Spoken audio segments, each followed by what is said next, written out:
За сайн байцгаана уу? Дараагийн бичлэг маань давсан гэрэл. За энэ гэрэл болохоор маш онцлогтой. Хямлаан уулаас гаргаж авсан юм ягаан давсаахнаа. Тэгээд энэ болохоор дотроо ингээ гэрэлтүүлэхтэй. Ер нь бол өндрийнхэн хэмжээ янз бүр байгаа л да. Тэгээд та бүхэн онлайн Diamond онлайн стороос захиалж болно. За би та бүхэнд гэрлийн насаад үзүүлье. Энэ бол айл гэрт байхад маш сайхан тайван уур амьсгал бүрдүүлдэг. Тэгээд ер нь бол орчныг маш гоё цэвэрлэж өгдөг, сүрэг энергиудээс хамгаалж өгдөг. Тэгээд айл гэрт байх нь хамгийн сайн байх нэ. Тэгээд нойр хүртгүй хүмүүст гэртээ ингээд ийм гоё гэрэл тавьчихад маш сайхан тайван амар амгалан бас унтдаг. Ийм гоё гэрэлтэй. USB толгойд ингээд гэрэлтүүлчих гэсэн. За та бүхэнд би нэг харуулт юм бариад ингээд тогондоо залгаад явчихна.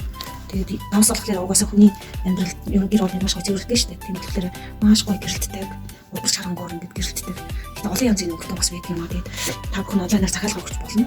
Нэг бол Diamond онлайн стороос байгаа юм захиалж болно шүү.